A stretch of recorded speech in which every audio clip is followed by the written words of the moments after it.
こんにちは、あやはれです。今回は鮭を使ったレシピを7つ紹介します。鮭に豊富に含まれるオメガ3脂肪酸は代謝を活性化し、脂肪の燃焼を助ける効果があると言われており、ダイエット中に積極的に摂りたい食材。またビタミン D が豊富で体の免疫力を高めてくれます。ダイエットを始めた当初は魚レシピのバリエーションが少なく、肉料理に偏りがちでした。今は赤肉、鶏肉、魚の3つをバランスよく摂るように心がけています。今日紹介するレシピはすべて概要欄に記載しているので、作る時に活用してください。鮭を買ってきたらとりあえずやっておくブライン液漬けを紹介します。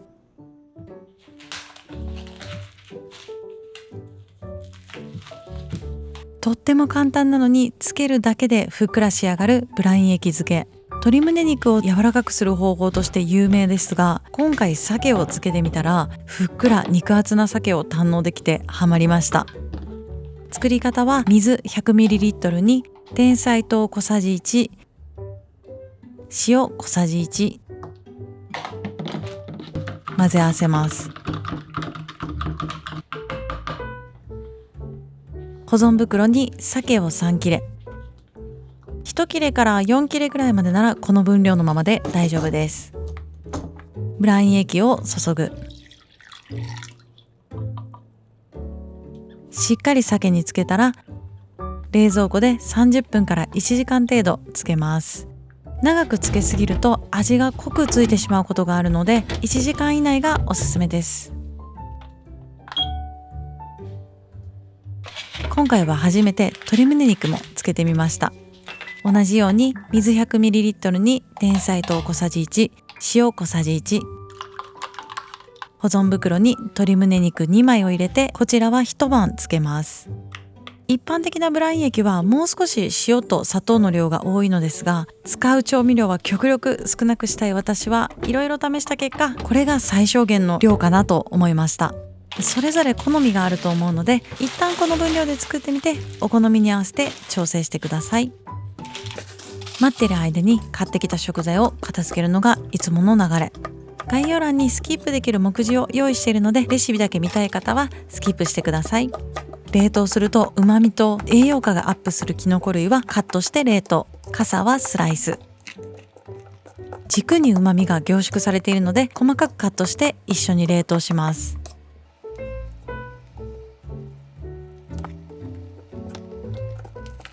椎茸は石突きを落として小房に分ける。玉ねぎは皮だけ剥いて真空保存容器へ。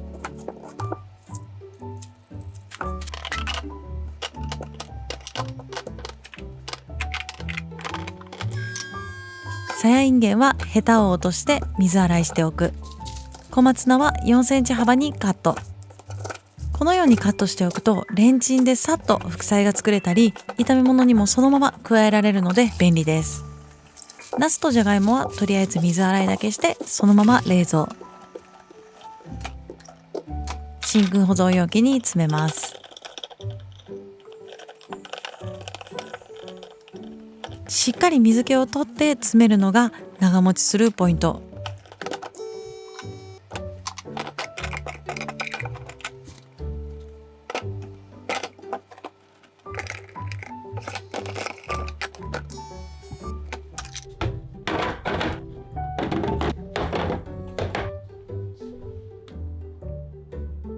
つけていた液は捨てて、一つは冷凍、残り2つは今日明日で食べます。最大限ふっくら仕上げるためにフライパンで蒸します。くっつかないホイルを敷いて鮭を乗せる。付け合わせの野菜も乗せたら蓋をして弱めの中火で5分蒸す。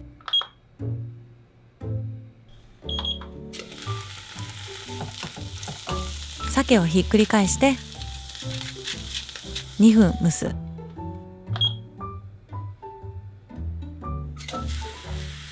完成です。舞茸と小松菜には鰹節と醤油をたらっと。アスパラとインゲンには自家製マヨネーズを添えます。玄米ご飯、自家製の味噌汁、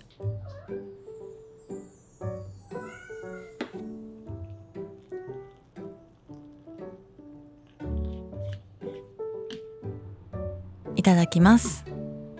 映像上だと分かりづらいのですが、そのままグリルで焼くよりふっくらジューシーに仕上がりました。冷凍した鮭も同じようにフライパン加熱します。冷凍のまま中火で5分蒸して、ひっくり返してさらに5分。付け合わせの野菜も乗せます。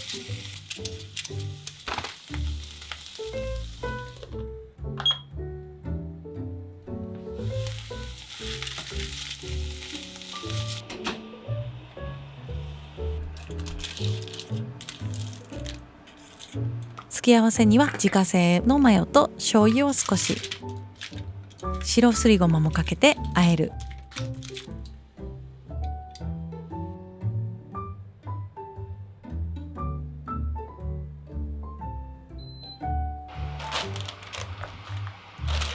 一晩つけて冷蔵、せいろで12分蒸す。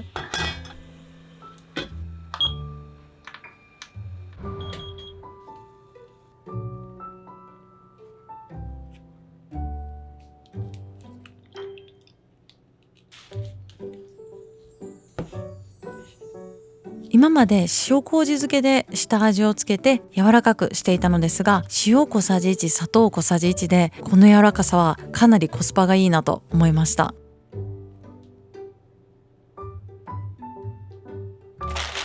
これは一晩つけてブラン液を捨ててから冷凍したものです。12分蒸す。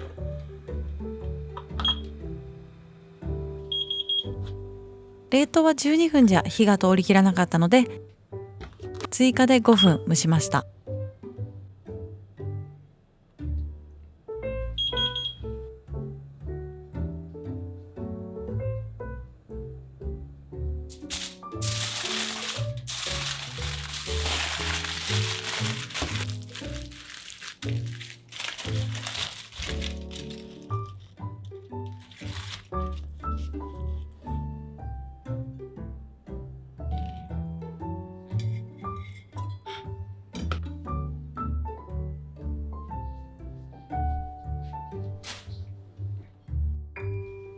これも最近頻繁に作る鮭の梅ソース焼きを紹介します。梅干し1/2分の1個分を用意して叩いておく。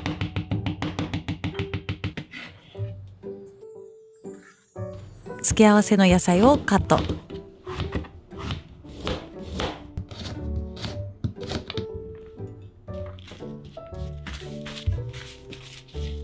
フライパンにくっつかないホイルを敷いて、鮭、付け合わせの野菜を乗せて、蓋をして弱めの中火で5分蒸す。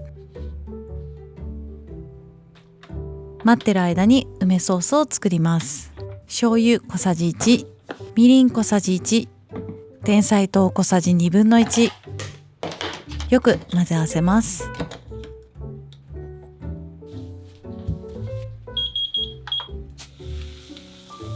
具材をひっくり返して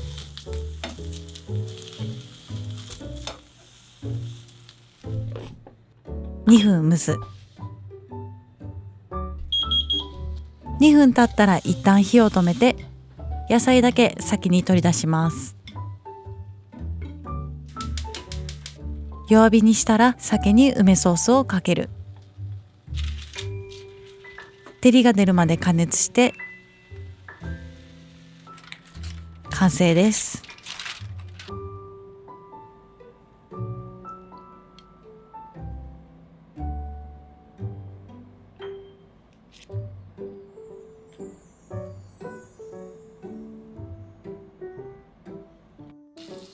次に鮭のコンソメガーリック炒めを作ります。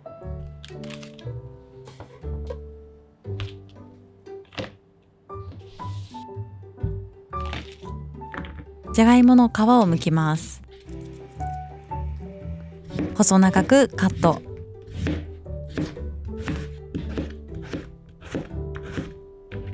さやいんげんは半分にカット。鮭は一口サイズにカット。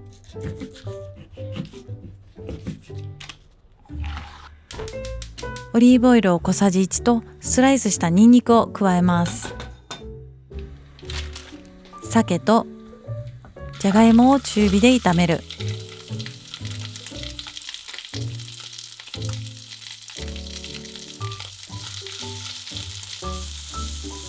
軽く焼き色がついたらさやいんげんを追加。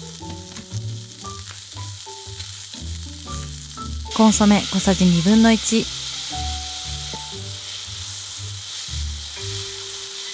胡椒少々、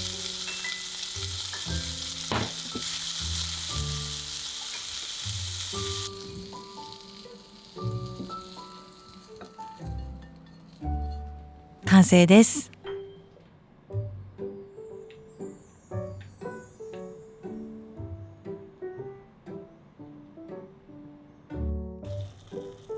鮭ときのこの卵とじを作ります。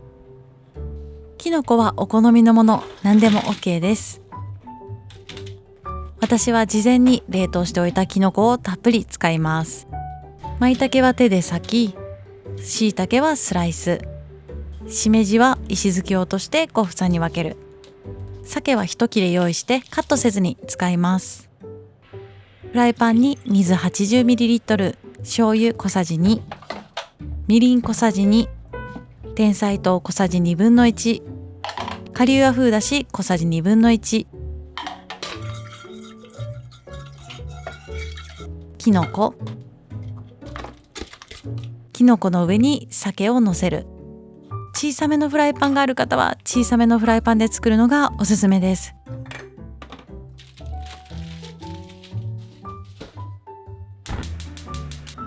中火で沸騰させる。沸騰したら弱火にして蓋をして3分煮る。待ってる間に卵を1個溶いておきます。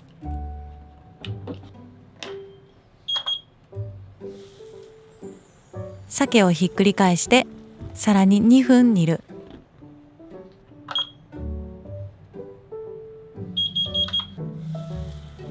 卵を流し入れて卵とじにします。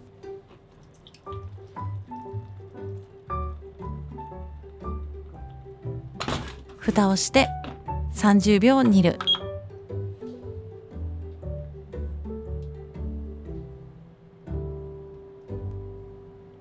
最後に刻みネギを添えて完成。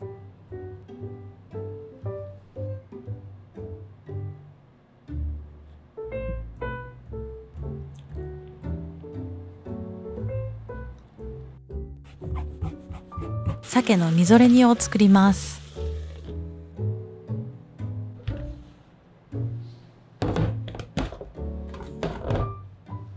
野菜は基本的に何でもいいですが、とろとろに煮たナスのみぞれ煮はかなり美味しいのでおすすめです。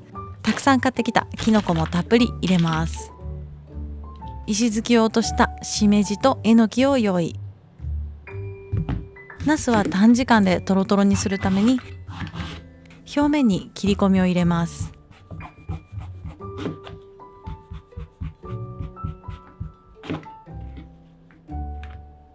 大根は皮をむいてすりおろす。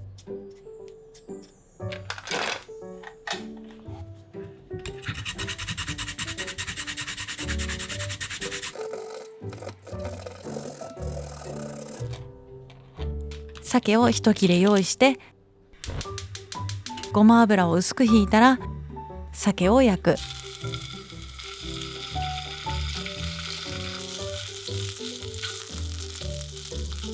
ナスを追加。水 80ml に醤油小さじ2、酢小さじ2、てんさい糖小さじ1、よく混ぜ合わせてタレを作っておきます。焼き色がついたらひっくり返す。きのこを追加。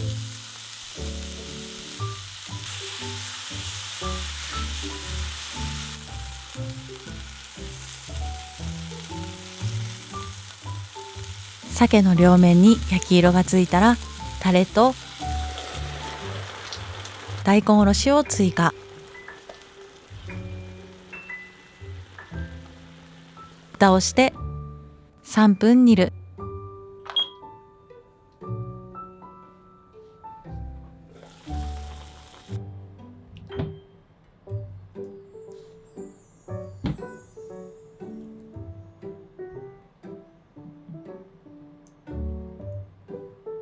刻みネギを乗せて完成。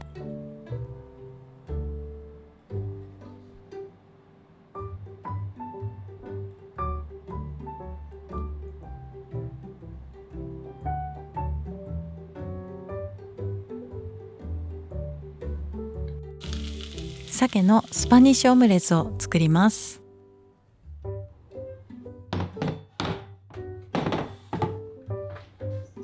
前回の動画も見てくださった方は、私がスパニッシュオムレツにハマっていることがバレるかも。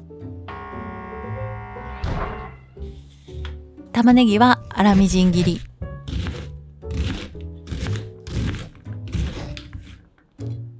フライパンにオリーブオイルを小さじ2。火をつける前に玉ねぎをオイルになじませてから弱火で5分炒めます。このやり方をすると玉ねぎがしっとり柔らかくなって甘みが増します。じゃがいもは皮をむいて2センチ角にカット。さやいんげんは好きな大きさにカットしてください。鮭は一口サイズにカット。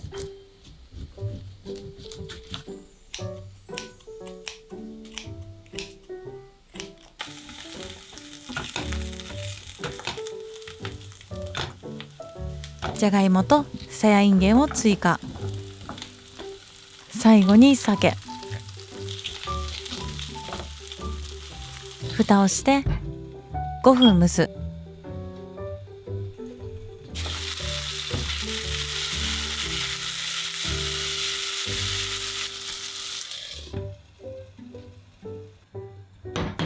卵を2個、粉チーズ小さじ1、胡椒少々。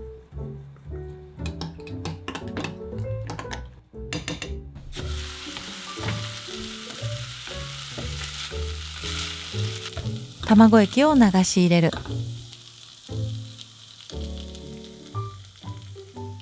これも大きなフライパンだとどうしても厚みが出ないので、持っている方は小さな丸フライパンで作ってください。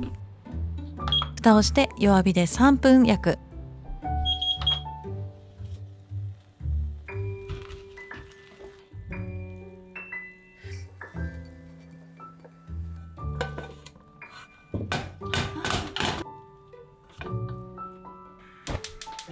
蓋をして1分焼く。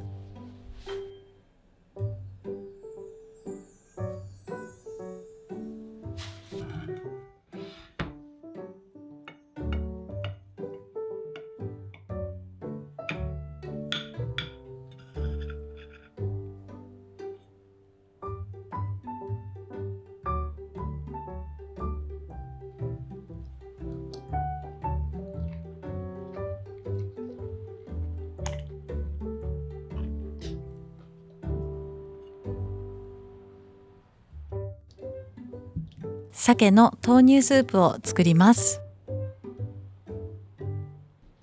こちらのレシピも野菜は基本的に何でも OK。 今回はじゃがいも、玉ねぎ、しめじ、鮭1切れ、玉ねぎは粗みじん切り、オリーブオイルを小さじ2、玉ねぎを入れてオリーブオイルになじませたら弱火で炒める。じゃがいもは皮をむいて2センチ角にカット。鮭は一口サイズにカット。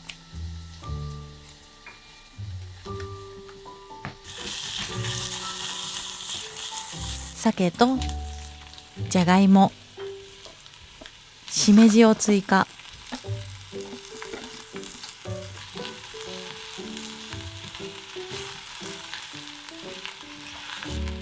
水 100ml、 顆粒コンソメ小さじ1/2、胡椒少々。軽く混ぜ合わせたら沸騰させる。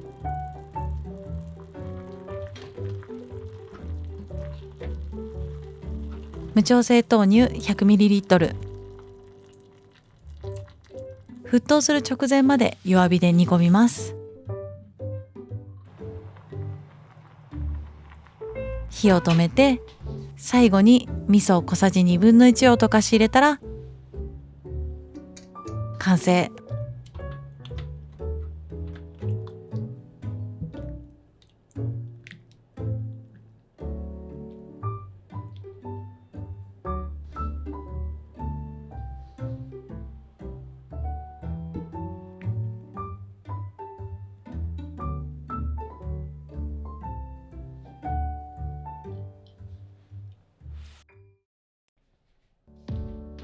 先週4年ぶりくらいに風邪をひきました。微熱程度で食欲もあったので2日ほど寝続けたら治ったのですが、久しぶりの風邪はとにかく体がだるくて辛かったです。